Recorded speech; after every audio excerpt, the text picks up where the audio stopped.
Hi everyone, welcome to Lecture 2. We're going to try and just get right into it. Remember, if you have any questions, don't hesitate to email me. You can email me at msamudre@mailbox.sc.edu. I see many of you have been completing some of the assignments in Blackboard. Keep doing so, and remember that everything is due pretty quickly, so it's important to stay on top of things. All right, let's get right into it. So this is pretty much where we left off in the last lecture, and this is just a continuum of classroom positive behavior support. I wanted to start with this because you see in this pyramid model and this tiered approach that most of your students are going to be primary prevention. So these are class-wide universal systems for all students that can be implemented. The secondary prevention group is going to be those systems for students with at-risk behavior. These aren't going to be your extremely defined or extremely challenging behaviors, but these students who need more intensive behavioral supports. And then lastly, your smallest percentage of your students in your tertiary prevention or your tier 3 level, where these students are in need of intensive behavioral supports. And this is at this point we might look at functional behavior assessment and individualized behavior intervention plans. So this is pretty much it, just kind of describing it, textually speaking, but just remember that most of your students are going to be in that green portion of the pyramid, and you're not going to have every student in that third tier, the red portion. However, in every class you might have like 1 to 3 students who might require more intensive behavioral supports. What we describe this as the 80-15-5 rule. So for classroom management systems to be effective, though, these things need to be in place. Classroom positive expectations, taught and encouraged. We can't expect them to understand these things, especially for your younger primary students. I'm talking like kindergarten through 2nd grade. Teaching these routines and cues. This is extremely important because there are going to be specific routines that are specific to your own classroom environment. So it is important that you teach those routines to help for a natural flow of the class expectations and make sure everything gets completed. The third point is really where I want to focus on is a ratio of 5 to 6 positive to 1 negative adult-student interactions. And all I want to say is with this is that think back to your time as a student. Wherever that was for you, do you remember that teacher that always seemed to be snapping at students rather than positively praising students? That's the teacher that we shouldn't try to be, okay? It's super important that we provide a healthy ratio of these positive statements and promote a positive learning environment. And these start with our interactions with students, okay? So just be cognizant that your negative interactions aren't outweighing your positive interactions with the student. Even if it's that same student that you're constantly interacting with, it's super important that you find positive or moments where we can positively interact with these students. Now these are going to be terms to be familiar with as we continue throughout this course. You're going to hear me refer to reinforcement or reinforcers a good bit. There are courses that are devoted specifically to these behavior analytic concepts, but for the brevity of this course, how I want to describe them is in this. Positive reinforcement refers to the addition of a stimulus that increases the probability that a behavior will occur in the future. Let's break this down.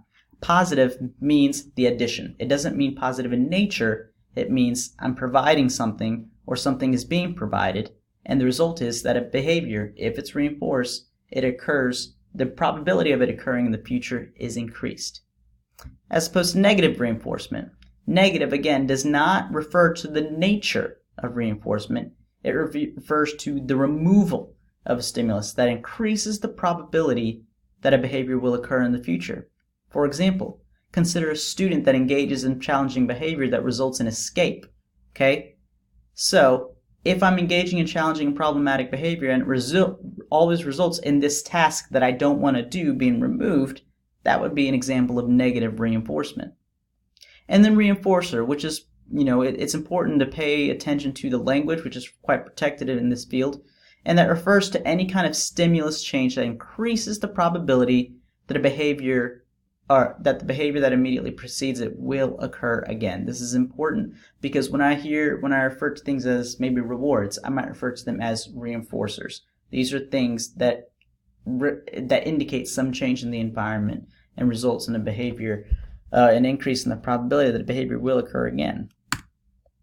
Okay, these are basic dimensions of classroom management.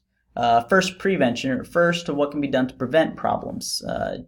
Two authors, Jones and Jones, estimate that 70% of all problem behavior can be prevented.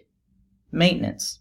It refers to once our classroom management system is in place, we must make certain we actually maintain it. Okay? This includes solving misbehavior before it spreads. Now, think about how judicious we might be at the beginning of the school year in our classroom management routines, expectations, rules, and then we might get lax. I understand the natural tendency to do that. However, it's extremely important that we maintain what we set forth at the beginning to the end. As difficult as that might be and as non-feasible as it might sound, it helps just establish what needs to be done in a classroom, what is expected of students. And lastly, intervention. What can be done to reduce the occurrences of problematic and challenging student behavior? For today, though, we're going to focus on the preventing dimension, okay? Now, basically from this slide, what I want you to take away is that teachers who approach the process of managing their classroom and individualized student behavior as a systematic process. It's not a willy-nilly process, okay? This is why this course exists, is that we want to teach you how to do this systematically, how to do this thoughtfully and meaningfully and intentionally.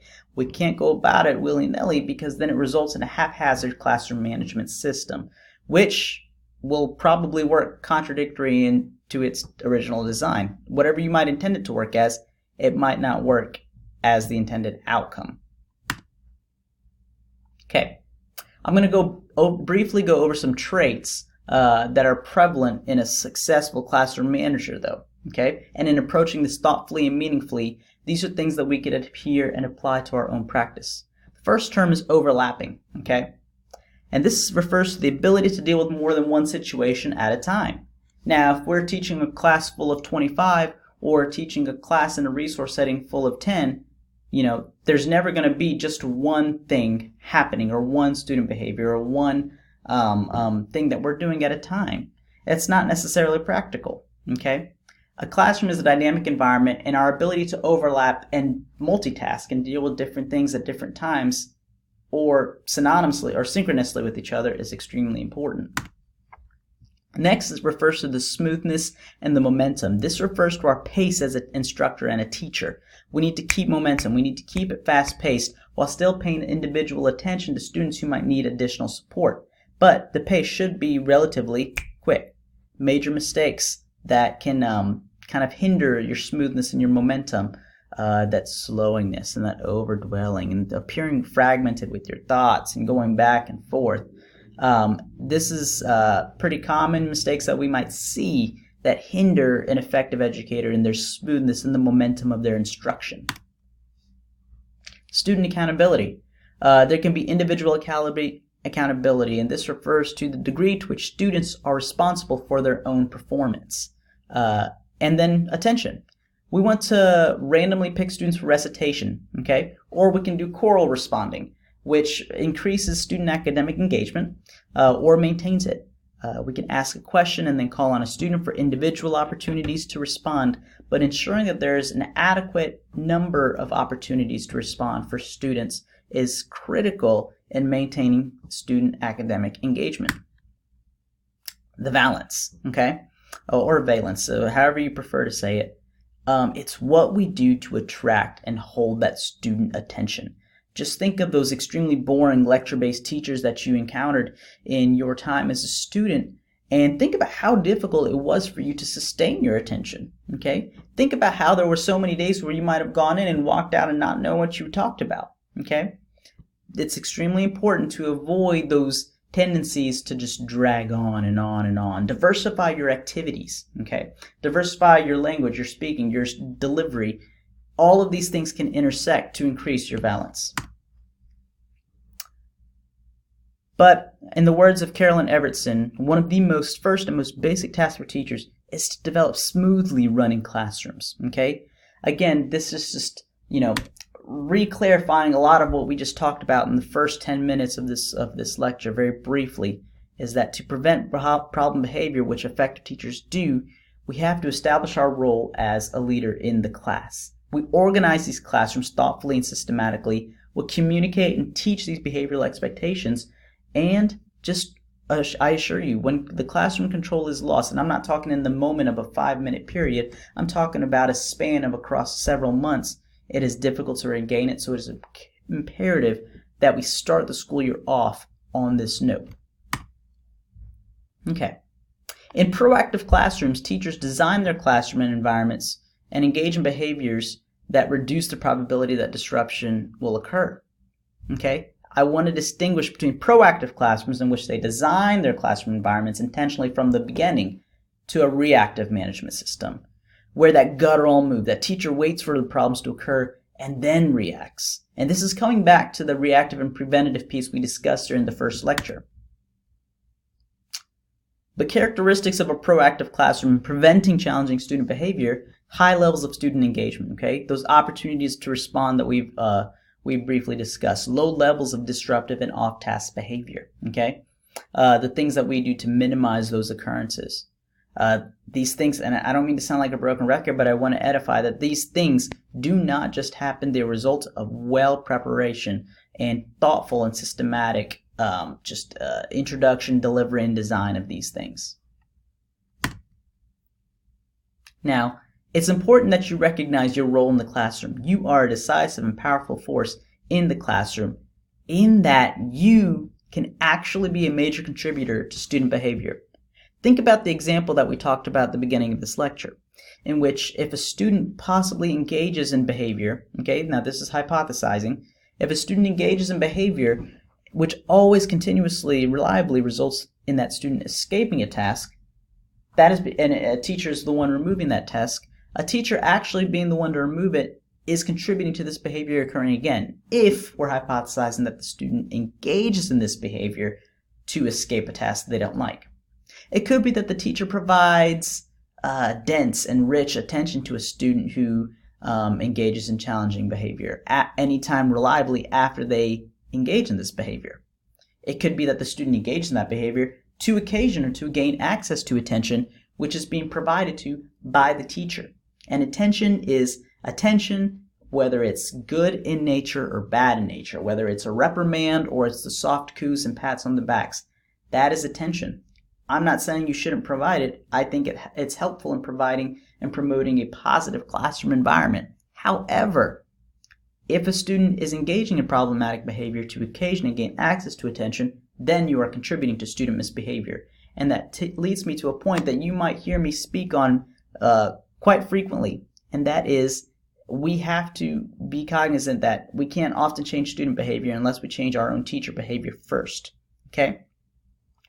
I've already kind of gone over this, but I didn't discuss holding inappropriate expectations for students. Make sure we provide these students with an opportunity to gain access to success. Okay? We have to individualize our goals at times, and these might be students that these non-responders, these tier 2, tier 3 students who might require modified expectation in order to allow them to gain access to attention or to success.